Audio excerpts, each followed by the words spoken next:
Hello, everyone, and welcome to the final day, day 5 of the Virtual Island Summit 2023.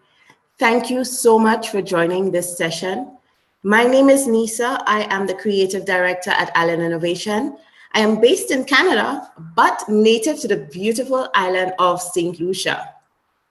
I am keen to present this session, Transforming Island Universities into Green Campuses, as I myself am a current student at Queen's University and see firsthand how important it is to maintain a green campus mindset. Before we get into our session, I would like to invite you to view the poll that would pop up on a screen any minute now.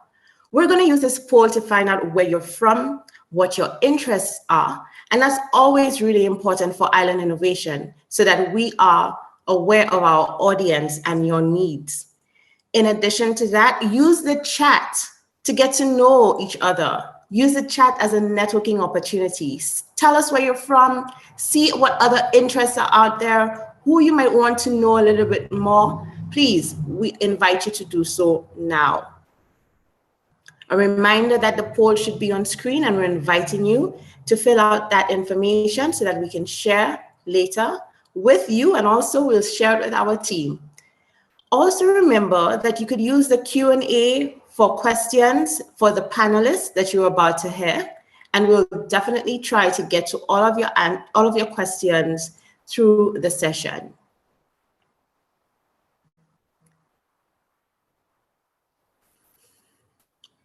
Very nice, and our results are coming in swiftly. No surprise that the Caribbean is at 38%, the highest number of persons represented here. But quickly following, we have quite a few people from Europe as well. North America, welcome to the party. Happy to have you. And the majority of us are in the private sector, surprisingly. That's really good, considering we're looking at academia. Today, we're looking at college campuses and how they have, what efforts they've put in place to make their campuses green. So welcome to our private sector audience. And also the NGOs are well represented today as well. So again, I'm inviting you to use the chat to get to know each other a little better and just to see who you might want to network with later on, share some information, etc.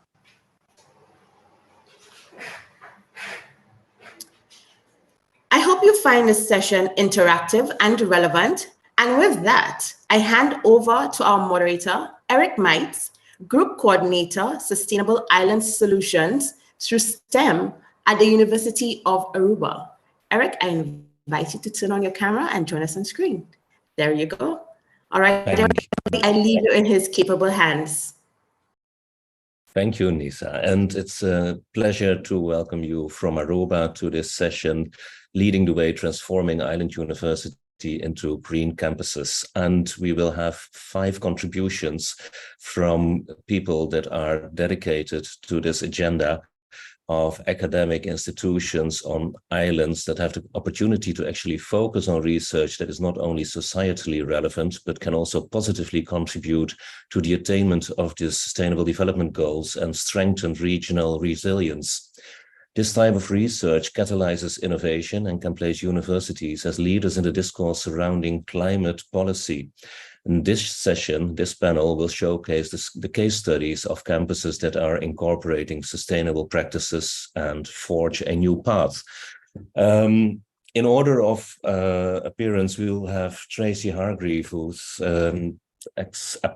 we'll have Deborah Beale of the Division of Environmental Science at the University College of the Cayman Islands, followed by Tracy Hargreave, who's the Dean of the Science, Technology, Engineering, Maths and Health at the University College of the Cayman Islands, followed by Helder Spignola. He is the coordinator of the EcoSchools program at the University of Madeira, and Helena Rebelo, who is the coordinator of the Master Degree of Regional and Global Studies at the same University of Madeira. And finally, I just saw that Dr. Kirk Douglas is also joining us, who is the director of the Center for Biosecurity Studies at the University of the West Indies.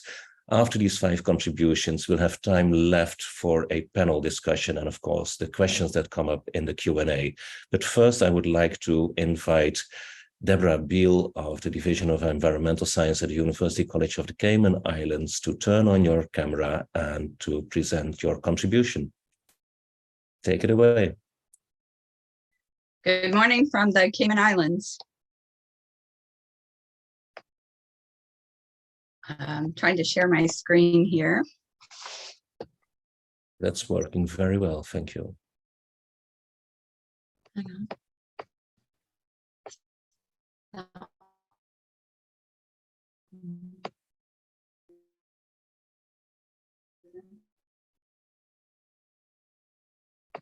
everyone see the screen?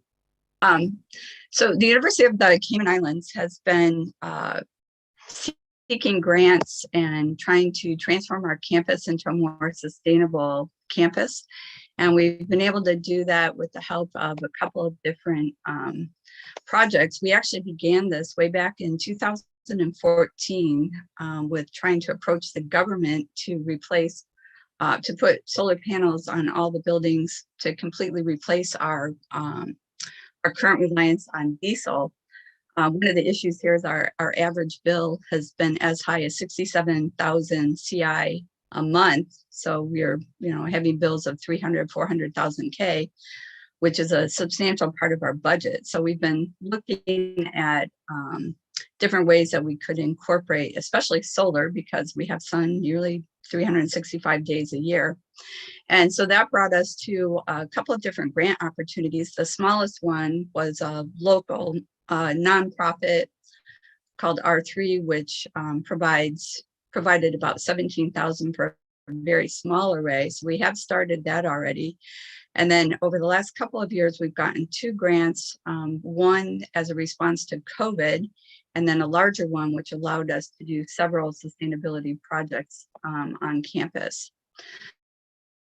The Cayman Islands overall has been fairly slow moving towards solar energy. Right now, it's less than 5% of our total energy. We do have one large solar farm. Professors who are actually no longer here.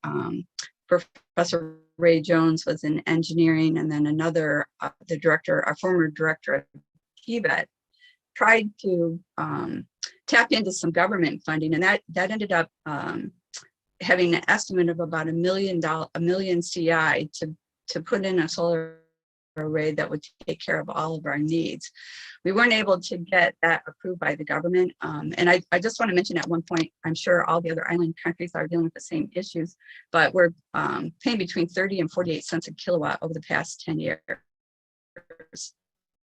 So after that grant wasn't developed, by 2017, Cayman had a national energy plan, which then helped us with EU RESIMBED funding, due to we were able to tie our university policies into the government's policy now calling for 80% renewable by 2037. Our first grant, RESIMBED 1, involved training technical and vocational students in electrical engineering to actually be able to install the panels first here, developing on the island.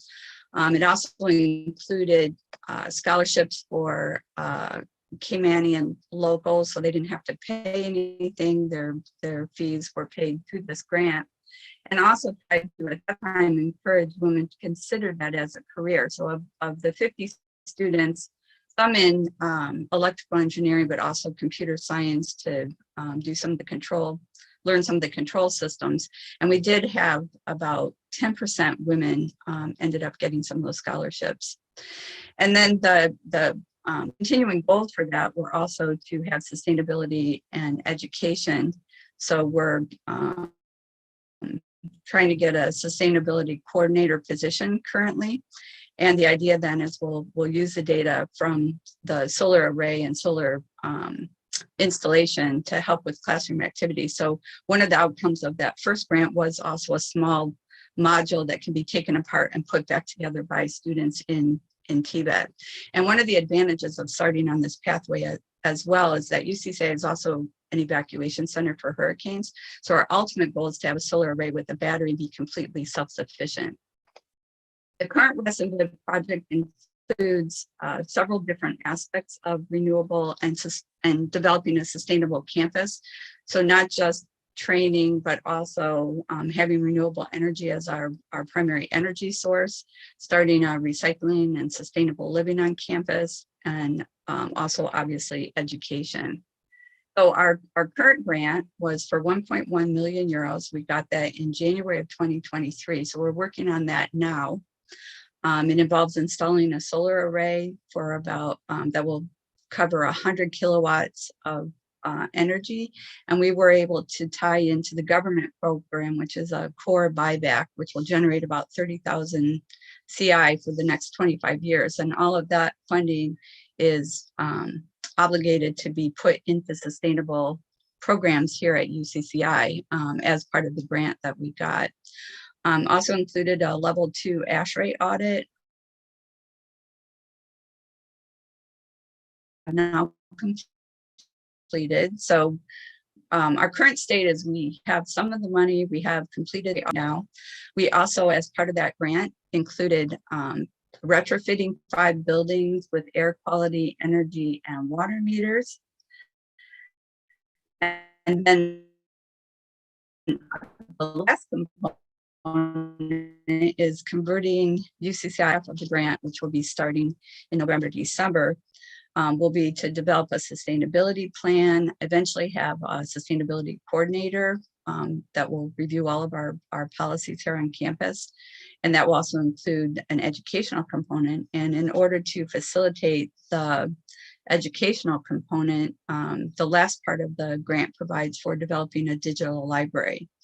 And so our idea is to have the energy sensors, water meters, so all the energy generated by the solar array, the use of energy in each of the buildings, the air quality monitors, which will include not just oxygen, carbon dioxide, but also mold and any pathogens that might be in the air, and then also water meters. And so that data will be fed into a wireless digital library that will be available to be used for developing case studies and educational modules for the students. And then we also hope to be able to expand that to include any articles about sustainability, digital images from the flora and fauna here in Cayman, and possibly eventually connecting with the Department of Environment and the National Trust to be able to have images and information about all the local species as well. And I think that concludes my part. Okay.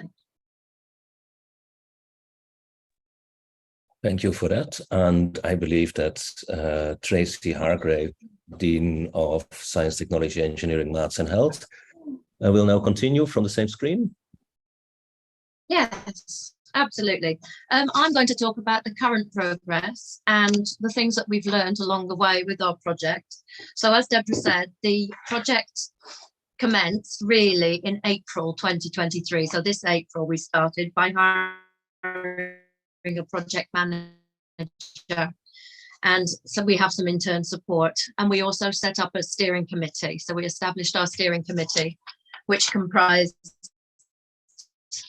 me and Deborah, from the Ministry of Sustainability in Cayman, a representative from the National Trust, and then a student alumna as well, who is also working at the Ministry of Sustainability. So we have a fairly wide-ranging steering committee who are quite involved in the project. So that was in April 2023. The project was meant to finish in February 2024, because it was meant to run from February to February, but we didn't actually start until April. So we've been given a no-cost extension until April 24 now. So the project can actually finish in April 24, which is good, because We're still moving along. Yes, because we're still moving along. So the first thing that really happened was the ASHRAE audit. So we hired a company in June who came on site in July of this year to complete the ASHRAE Level 2 audit of the 11 buildings on campus. They have now completed the audit. We're expecting to receive a report very, very soon. They have given their findings and we've had a meeting with them. So we're hoping that the ASHRAE audit will be on with us very soon, the report. We have completed quite a few educational components to date as well. There was the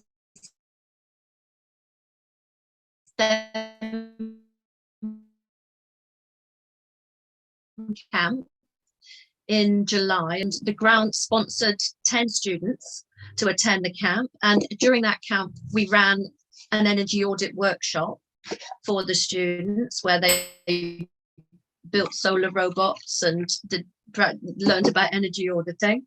And then we have coming up in November a big STEM conference. So we're going to be running the same energy audit workshop several times at the conference, scaled down slightly in time. And also the Ministry of Sustainability are putting on a sustainability workshop as well at the camp. The conference is for high school students and also primary school students. So we run workshops geared at the different age levels for at the conference. So there'll be various different workshops depending on what the level of the age of the student is.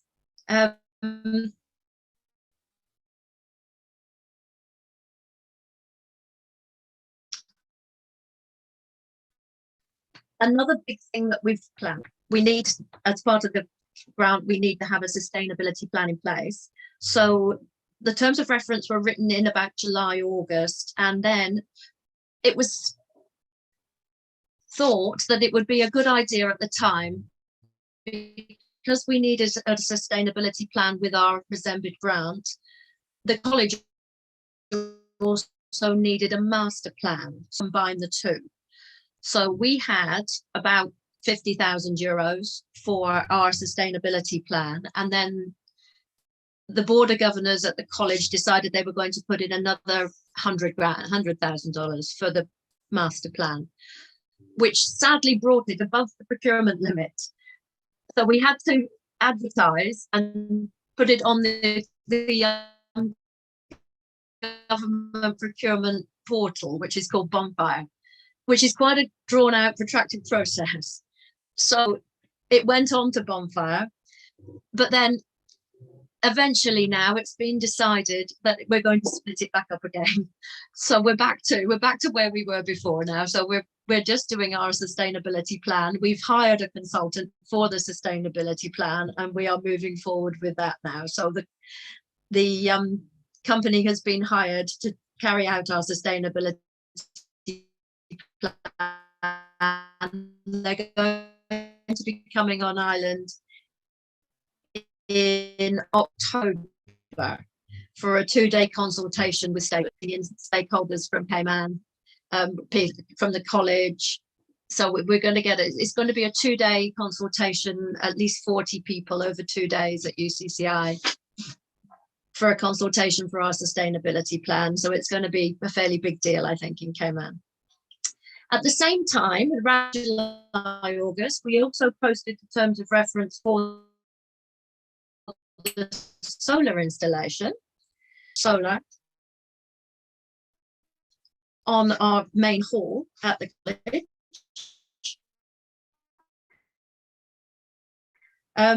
Again, this because of the threshold, and it had to be posted on Bonfire, the government procurement portal.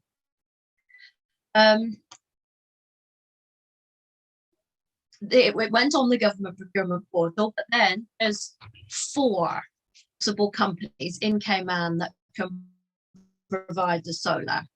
One of them applied on Bonfire and the other 3 didn't.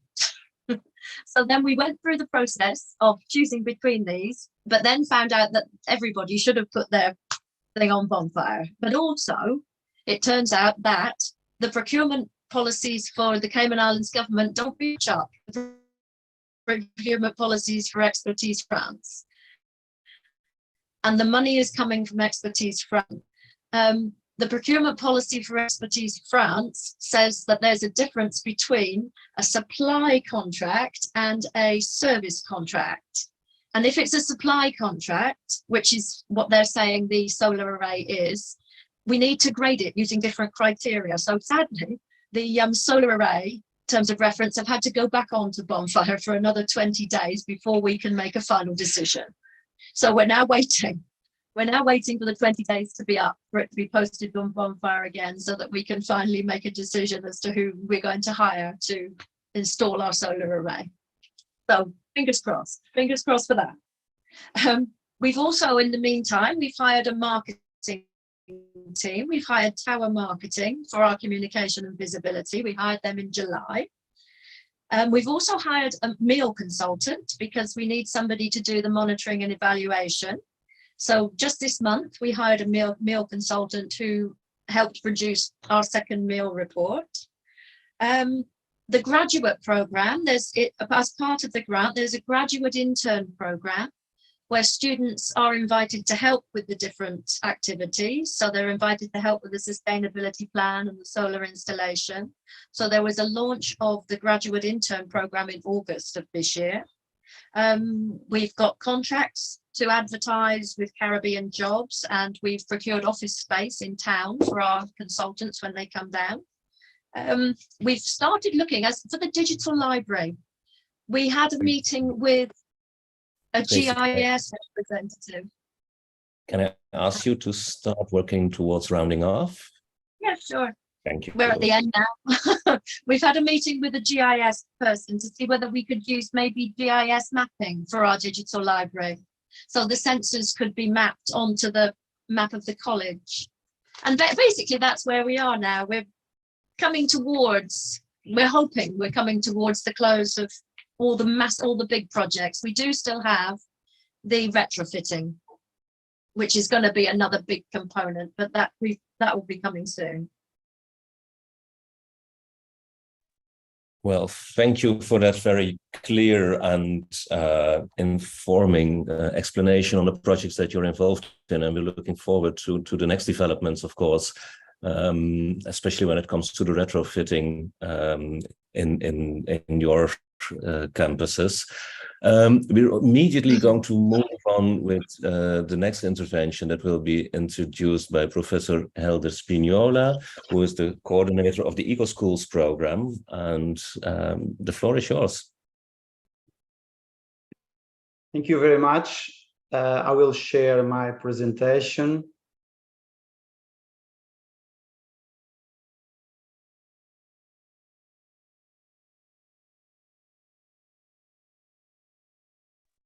Yes, we can see it. Thanks. Yeah, it's okay.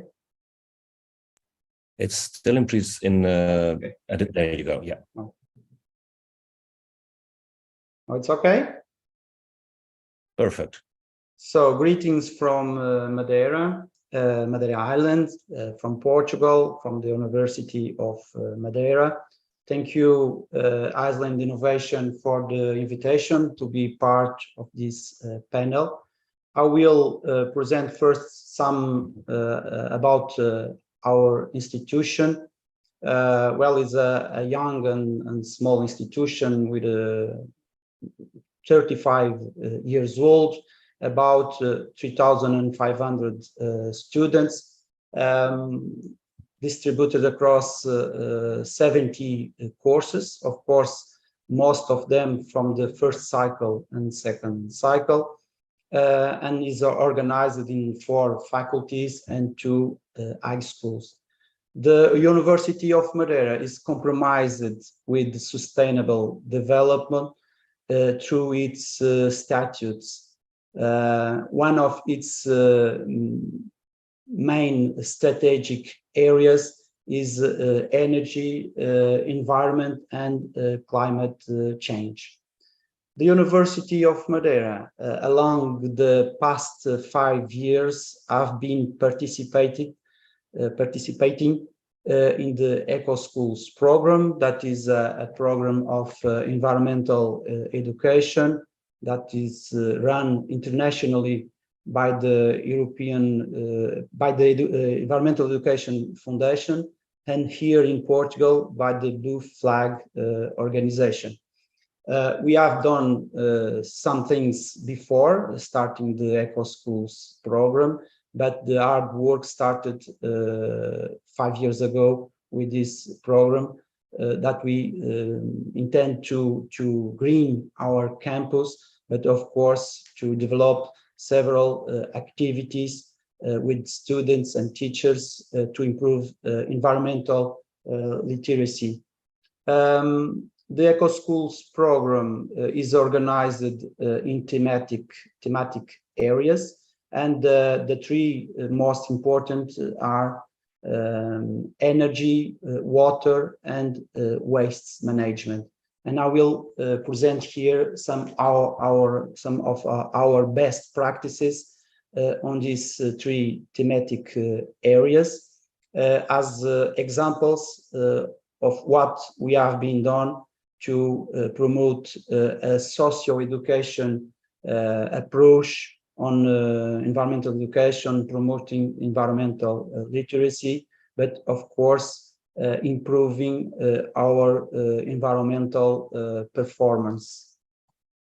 So starting with energy management, we mostly use electricity. About 96% of the energy the University of Madeira uses is in the form of electricity. And here in Madeira Island, we have a renewable production rate in electricity of about 30%. So we started to focus on the energy consumption, particularly electricity. We started to improve efficiency and, of course, savings. One of the first measures was to switch off the lighting not needed along the day, along the night, and we reduced it much the number of bulbs switched on during the day and during the night. Also, we started to move from our most used fluorescent lamps to another most efficient technology, the LED technology. This kind of changes have been done gradually, but we are starting in these first years.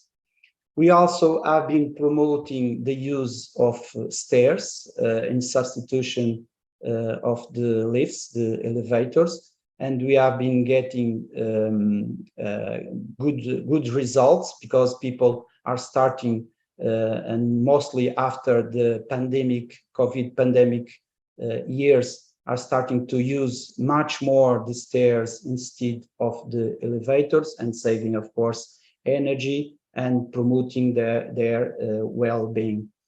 We are also promoting sustainable mobility. In the University of Madeira, we have about 50% of students using bus or walking into the university. It doesn't improve much along the past 10 years. It's always about 50%, but we are facilitating the use of the public transportation. We have a mobile phone application. We have a real-time screen with information on the bus lines that serves the campus. We have done, of course, some other things, but we don't have much time to talk about that. I will move on.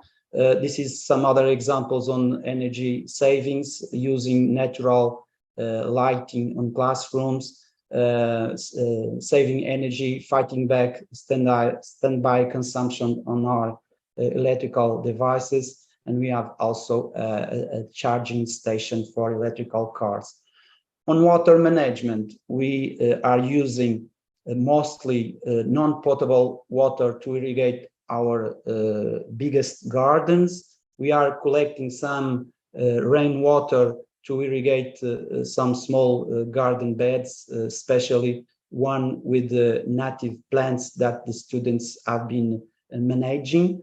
We also have a facility that reuse the water from washing hands to flush the toilet, and another one that doesn't uses water on the toilet. It's a dry toilet that it's running for more than a year, and it's working good.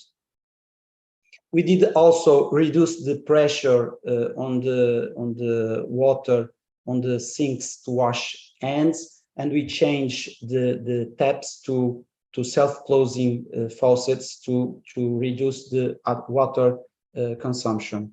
We also developed many other activities, particularly environmental education campaigns to promote best practices on saving water. On waste management, one of our problems is littering around the campuses, especially cigarettes. Along the past few years, we have been improving this situation, but it's not already solved, but it's in a good way. To reduce the production of wastes, we did change some big things. In our toilets, we use paper towels to dry hands, but some years ago, 2 years ago, we changed to some of these facilities to electrical hand dryers, and we reduce the consumption of paper towels in 50% with this measure. We also have been promoting the reuse of water bottles, and we have 2 refill stations to those reusable bottles. And now we have figures very promised. 50% of our community are using to drink water, are using these stations to refill their reusable bottles. We have been also trying to promote with not a big success, promoting reusable cups in coffee machines. We reduced the price in 10% for those who use their own cups. And we are distributing also these reusable cups, mostly glass cups. But we need to do something more to improve this best practice. Of course, we are running out of time, so can you? I will finish in a minute. Yes, thank you. So we are trying also to improve our recycling rate. We started 5 years ago with 35%. Now we get more than 50%. And one big thing also done in this issue was starting composting. We now are composting about 60% of all our organics. Of course, we have been done other things. Here, just some pictures, and I will just underline our project of a garden, a vegetable garden, a communitary vegetable garden in a project that calls Hands on Earth. Thank you very much. Thank you, Helder Spignola, and apologies for interrupting you, but we're really on a very sharp timeline here. We'll move on immediately with the contribution by Professor Helena Rebelo, who is the coordinator of the Master Degree of Regional and Local Studies. Can you turn on your camera, Helena? I'm trying to do it. It should be a button at the left bottom side of your screen. But you close it to me. Okay, I think it's okay. Okay, there you are. So I'm going to share my presentation.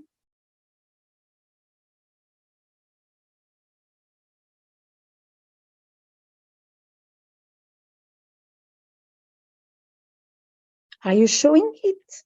Yes, we can see it. Can you put it in presenter mode? Yes, there you go. Yes.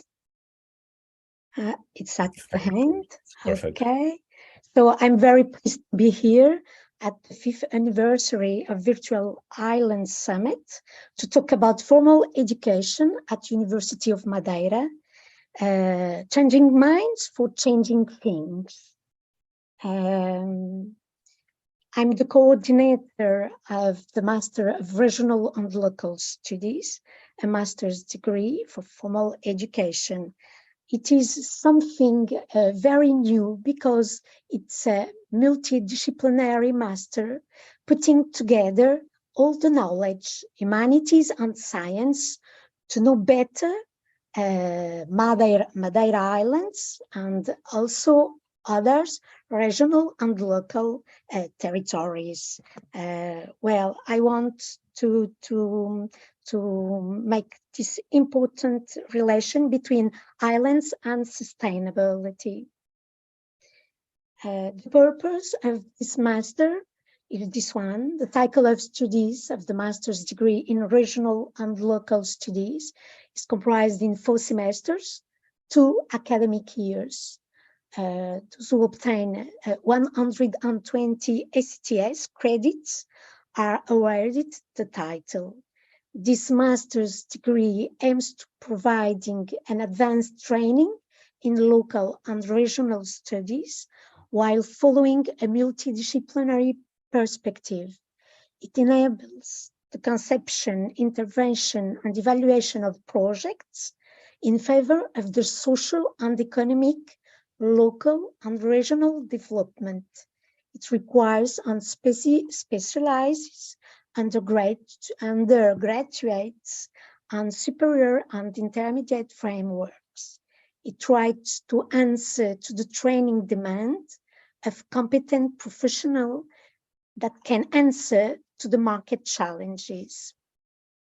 Well, at the first year, for the first semester, we have history of islands institutions, literature and identity, regional art and culture, regions and tourism. At the second semester, we have more 4 subjects: insular societies and cultures, natural heritage, where elder is here, natural heritage and linguistic heritage, because we want to talk about words, ancient words, words of the community. We have research topics in regional and local studies. At the second year, the students choose a supervisor and they have an orientation seminar. After that, they can also choose what they want to do: a dissertation, an internship report, or a project work. We are invited to participate at an Erasmus Mundus joint master co-founded by the European Union.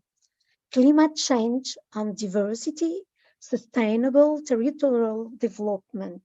It begins with the students, international students, at the first semester at Padua in Italy. And after that, the students can choose to go to Ecuador, to South Africa, to Burkina Faso, or to come to Madeira to be with us at regional and local studies master. After that, we have a summer school and we do the first semester and the 4th semester. Well, the master, the path for Ecuador is climate change sustainability development at Universidad Andina Simón Bolívar. With us, I told you before, it's at our master, and they can choose also to go at the University Joseph Kizerbo at Burkina Faso, or they can go at South Africa at University of Johannesburg. Well, the master gives other topics. We had in August, in the end of August and the beginning of September, a summer school at the university at Madeira Island. And the main project ongoing on planned interactions with citizens, organizations, international organizations, public administrations, firms, internship opportunities for students. So the students can discover the Madeira Islands and their opportunities. For instance, we went to the Eco Museum Rota de Cala at São Vicente, and we were with the elder Spínola at Hands on Earth, Projeto Mãos na Terra. We visit also a project with the bioregion, the Center for Social Cultural Development and Innovation and Agroforestry at the mountains, at Jardim da Serra. And we had a contact at an experiment he's doing at Santo da Serra to protect the native forest here at Madeira for landscape and biodiversity educational and environmental camp of Santo da Serra, a Lauriciva forest.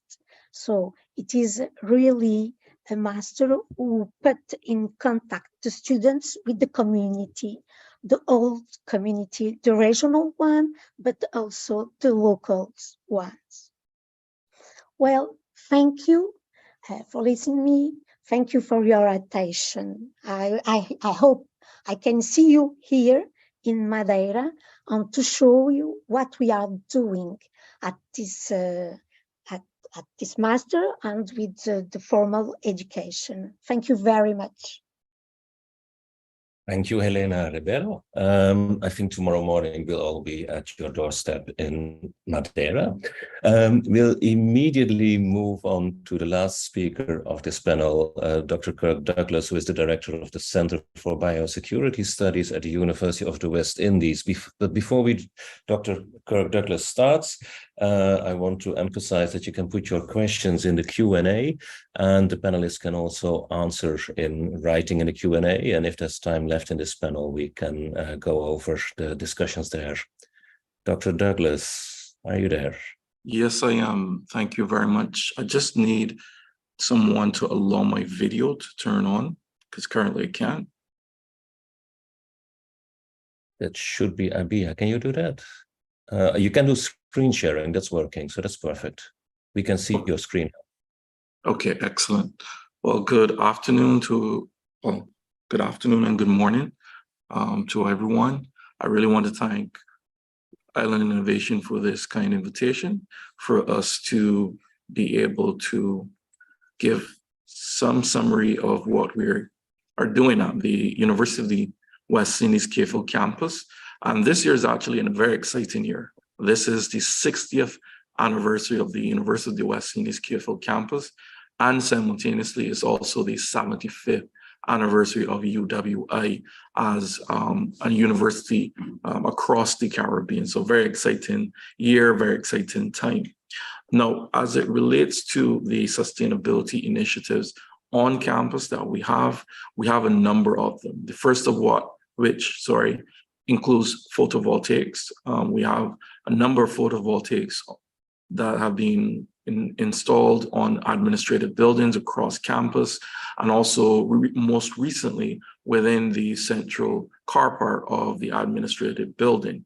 And that is actually reaping some real rewards for the campus in terms of reducing its dependency in terms of the energy consumption on campus, and also a form of revenue as we also sell that excess energy back to the national grid.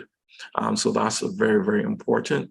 Also within the space of lighting, we have a number of buildings that have the automatic timers. So if there is no activity within the room, then the lights will switch off. So any unoccupied room, that's what will happen.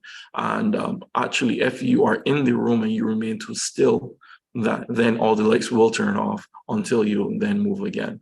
Also within the lighting, we've removed the fluorescent bulbs and replaced them with LED bulbs in combination with a local company. So that also increases the energy efficiency. And what we have on campus since, I think, 2018 is a very interesting project. It's called Grass to Gas. And what that entails is we have a cricket field called the 3Ws Oval on campus, and the grass that is cut from there and also the landscaping clippings from across the campus are actually placed into an anaerobic digester. And that material or biomass is then converted into biogas. And we purify the biogas, removing the carbon dioxide, the hydrogen sulfide, and leaving us with the pure biomethane. That biomethane is then compressed using an old fridge compressor, and we actually compress it and place them into the older LPG bottles. So the biological and chemical laboratories no longer purchase LPG for their chemical and biological experiments, but they actually utilize that from waste collected on campus. So those are the three main areas. However, we are also looking at some new initiatives, and this is one that we are quite excited about. It's called the Biotrash to Cash. So it's an expansion of the grass to gas, where we will be converting several different bio-waste streams. But as you can see here, waste within the Caribbean is a phenomenal problem in terms of food waste and also green waste. And therefore, we sought to see how we can change this. And so the Biotrash to Cash seeks to do all of these different wonderful benefits, reducing air pollution in terms of the biomethane leaking back into the environment. In Barbados, we've had a number of landfill fires that occur, and people also burn their refuse as well. And so we need some really cool, comprehensive solutions for these particular issues. And this is in general what the Biotrash to Cash model seeks to do: convert all of these different bio-waste streams that are present in the island to generate, for instance, digestate, which can be used as an excellent fertilizer and soil amendment, because soils in the Caribbean are very deficient in organic matter and also microbial activity, which reduces the soil fertility. So this will answer that particular problem. Then you have bottled gas, which I mentioned before, LPG, and also for transportation. And within Trinidad and Tobago, they utilize something called compressed natural gas. So you have persons who have normal gasoline vehicles who can actually transition from the use of fossil fuels and to utilize biomethane in the interim until those persons are then enabled to purchase, for instance, electric vehicles, because there is an economic barrier there. You can also convert biomethane into animal feed and assist with the food crisis that we have within the Caribbean in terms of food production. And also the carbon dioxide can be used in a multiplicity of different ways: medical gas, beverages for extractions of pharmaceuticals and cosmetic products. Also for the oil extraction industry, and also for the construction industry, where you can actually make sustainable concrete by replacing the use of water in the making of concrete with liquid carbon dioxide. And also for the hydrogen sulfide can then be split to actually produce hydrogen. And this is a project that we are currently undergoing at the moment, and we've had a number of tourism partners who want to partner with us, and we are at the stage now where we are seeking funding to actually get this project off the ground and running. And so we believe that by the end of the year, hopefully, we will have this project started. Now, a sister project to this is the Climate Resilient Artificial Intelligence Trade System, because Caribbean islands, like many small island developing states, are very dependent on tourism and on trade. And these don't necessarily have to be vulnerabilities as it relates to the climate mitigation or climate adaptation, but they can actually assist you with collecting data, and not data that you're newly generating, but data that is currently existing, but they're existing in silos. So the object of this is to silo trade flow data and use these to inform in terms of your waste generation. And this will enable countries, this will also enable enterprises as well to be more sustainable and also be more climate resilient as it relates to their supply chains. For example, if you look now in Panama Canal, you see there's a drought, and that drought is severely impacting logistics. It's delaying shipments by upwards of 21 days or above, because the Panama Canal is fed by a lake in Panama, and Panama is actually undergoing a drought at the moment. But what impact in terms of the cascading impacts is this having on trade and also the cost of living in small and developing states such as the Caribbean. So we're hoping to get that. We're partnering with a regional company that has a regional footprint, and we hope to see if we can also kickstart that this year and see how we then can be able to assist. And so when it comes now to programming at the Center for Biosecurity Studies, we are about to launch our graduate program. We want to be able to assist people with developing the capability to do systems thinking. And when you're looking at planetary health, that is exactly what you have to do. You have to look at multiple different systems, but they're all interconnected, and you have to look for where those interconnections are. This is how we intend on looking at our programming in terms of our masters, in terms of our research degrees, MPhil, PhD, and also postgraduate. And we hope to start this from January 2024.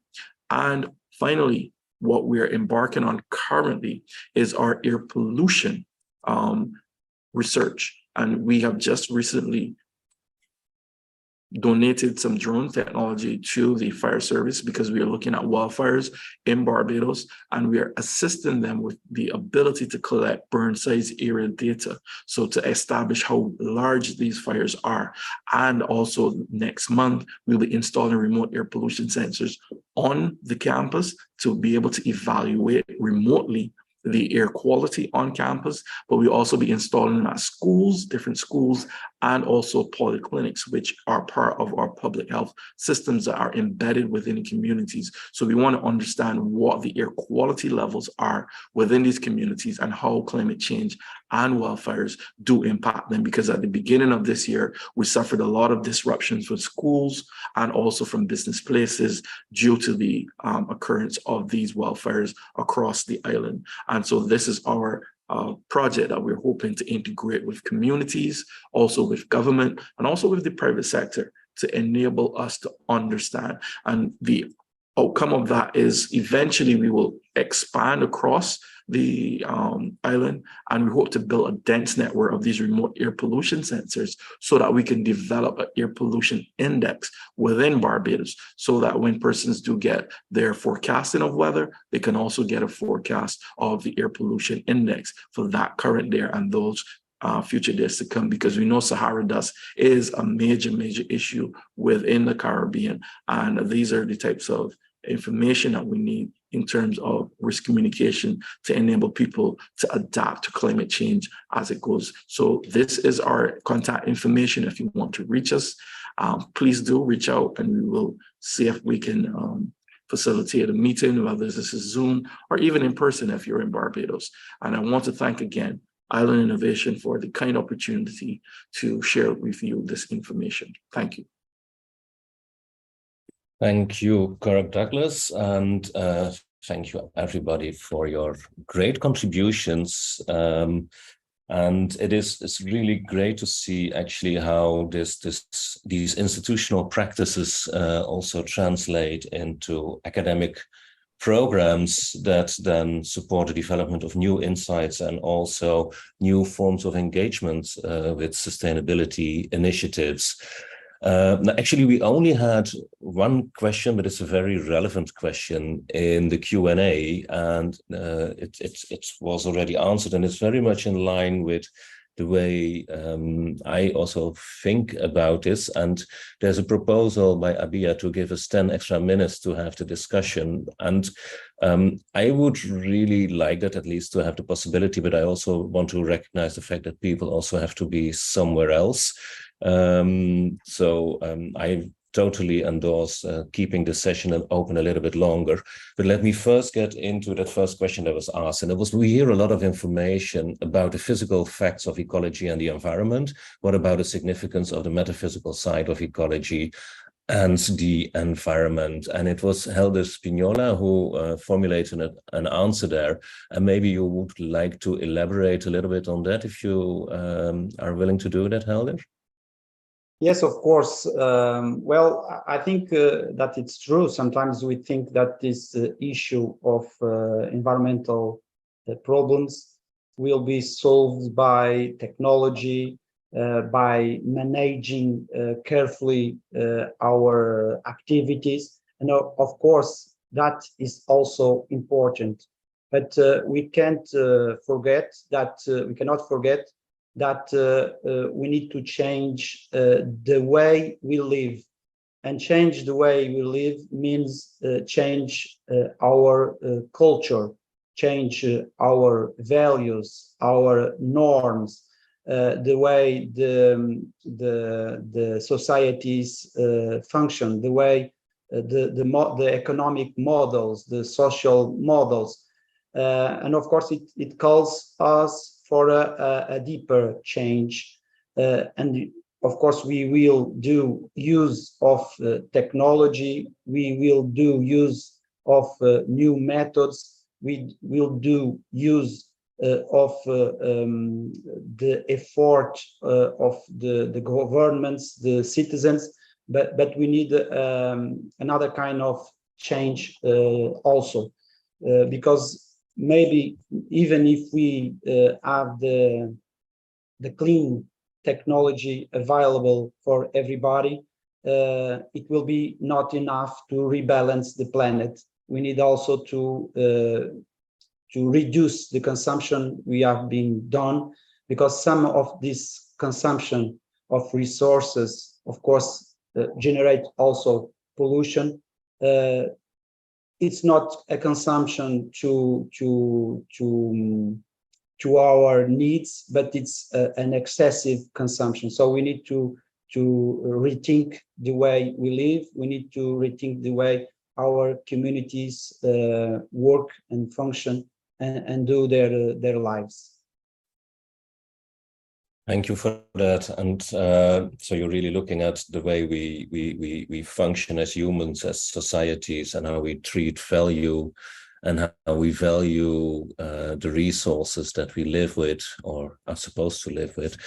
Is there any response or further thoughts from the other panelists here on this kind of call for transition, for change, cultural change? Yes, I would offer to make a contribution. I think what is necessary is behavioral change, and behavioral change is not always easy. It requires a change of thinking for most. And when you have a change of thinking, then that thinking then change your behavior. And so I think within the risk communication, within the community engagement, at every level, it has to be extensive in order to make the type of impact and get the type of results that you are looking to achieve. And it's not going to happen overnight, but it has to be a real concerted effort. It also has to be multi-sectoral. It can't be one sector. It can't be, say the private sector or government. It has to be a holistic approach to it, where everyone is seeking to achieve common goals that are beneficial to everyone. And I think when you design things like that, then you start to see the impact where that is concerned. Because, for instance, in Barbados, with wildfires, now we've done the research. We've shown that even though climate is actually influencing the risk for wildfires, there is a very strong human component, for instance, where we have people who are arsonists on the island going around lighting these fires. So there is a human element or a human risk that is involved, a social component that you now have to examine. So whilst the risk is there because of climate, there's an added driver in terms of the human and social and psychosocial, and therefore you have to really examine that as well. Thank you for that. It's a whole of social dynamics that is really part of this discussion. There is a response by Norbert Streitz in the Q&A who says, how about extending the scope beyond sometimes isolated green renewable energy activities, which is the first thing that comes to people's minds, of course, to comprehensive efforts transforming the island into a place serving as a lighthouse of research and innovation.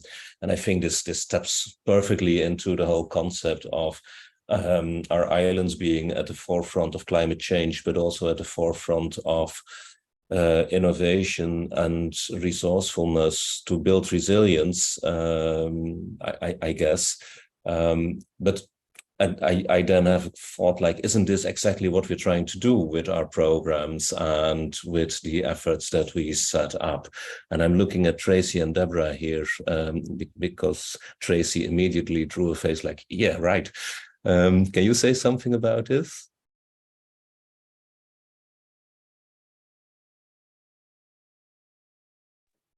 Yes, so our current grant that we're working on is also supposed to be an example of innovation, especially with the digital library, because that will have global access to our data of how we're transforming our buildings. And so that is the ultimate goal of our project, is also to change behavior here on campus. And also, we haven't had any sort of sustainability planning here before. So even trying to, like, when they renovate the buildings, you know, doing the dual flush toilets, or we've done a very small amount with LED lighting and that sort of thing, but we don't have any comprehensive plan to do that. And part of that plan is also then educating students to try to modify their behavior, you know, and maybe set an example for the rest of the island. Like, we're talking about things like maybe banning single-use plastics, banning water bottles, so they have to bring their own, or they're given one and they have to refill them here. So we're just beginning on that path, which, again, you know, we started thinking about it 10 years ago, but it took until recently to get the funding to start on that. I think it is a long-term plan. It's not just going to last until April next year. I mean, we're going to carry on. Even though the grant finishes in April next year, we're going to carry on afterwards with the digital library and the living laboratory. And we will have about 30,000 a year CI towards sustainable projects that will come from the solar array, because the government does have a buyback program. So those panels will generate about 30,000 to be used for other sustainability projects. So we are planning to try to change the culture here as well. Yes, and it is also it comes to show that actually island innovation and island resilience, island sustainability is something that also needs local ownership, and that is actually what you're also emphasizing here. Your students becoming local ambassadors in the local context, but also taking ownership of that ambassadorship and of that agenda. Thank you for that insight. And then in the Q&A, Glenn today says, at the moment, we generally import thinking and behavioral patterns, models, and structural solutions from the academic world as developed in larger countries that are completely enveloped in growth narrative, that whole perspective that actually builds on kind of capitalistic economic growth. How can small islands become authentic in their views based on original island thinking and behavioral patterns? How can islanders emancipate themselves in these areas? And yeah, any one of you would like to? I'm immediately inclined to respond to this, but I'm the moderator, so I should be asking you. I just want to add that islands are very sensitive to climate change,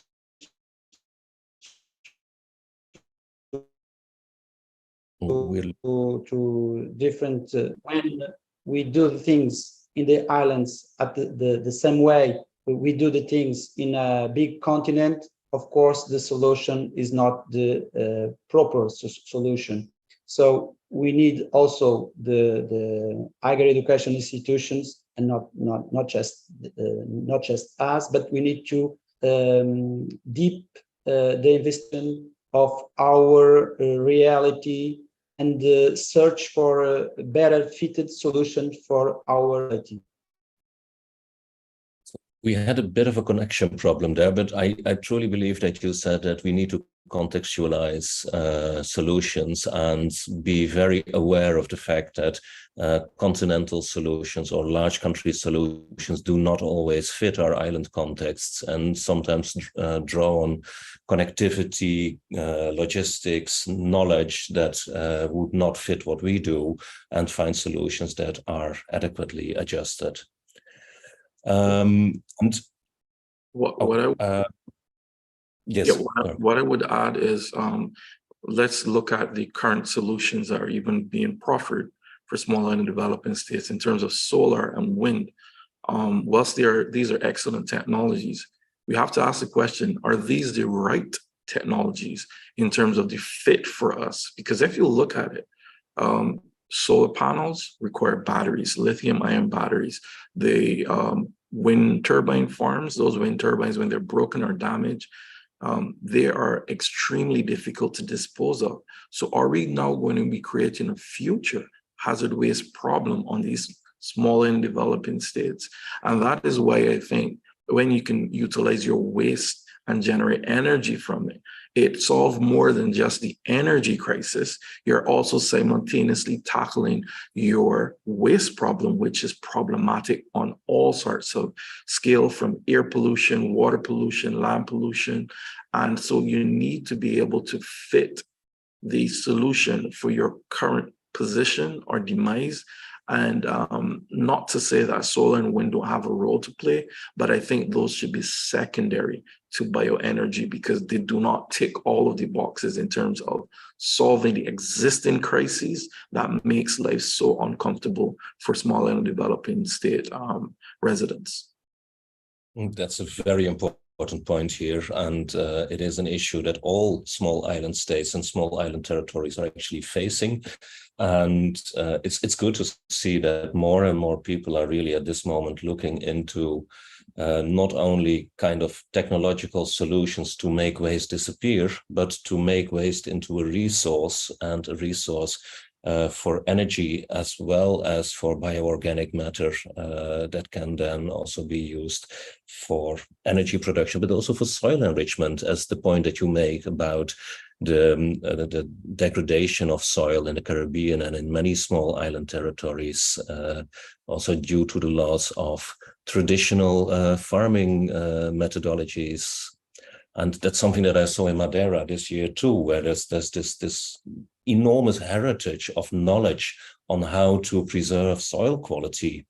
That is where also it's great to see everybody come together at this platform.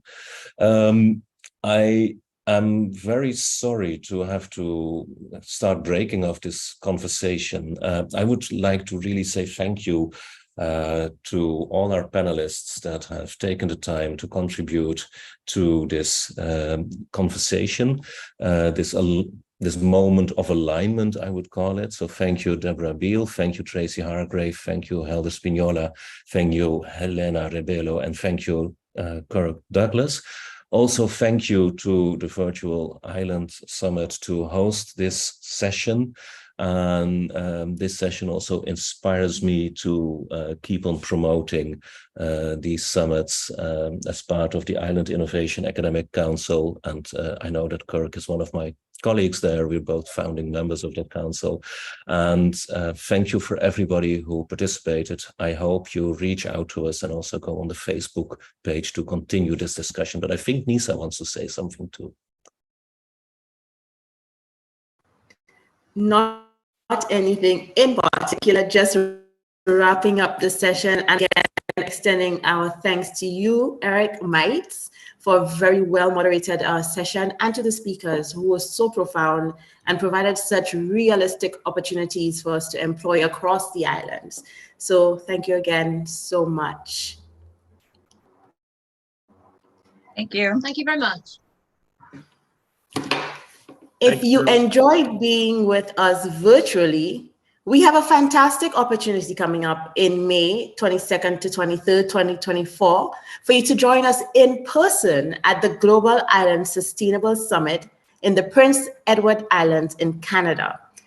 Follow the link in the chat for more information, and I hope Abia is putting the link in the chat, and use your discount code VIS 2023 to get a super early bird discount valid until tomorrow, September 30th. Please also remember to follow us on Instagram at _Island Innovation. The underscore before Island Innovation is very important. So please remember to look for that, insert that underscore. Finally, as a very special treat, our CEO James Elsmore, will lead the next session, which starts in approximately 15 minutes, 50, where he will discuss what's next for Island Innovation. Tune in to find out where our team will be next and how the Island Innovation Agency will continue to evolve to meet the needs of our clients and our niche markets. That session again starts in 50 minutes. With that, I thank you, and I will see you at our next session. Have a good day, everyone, or night. Bye-bye. Take care.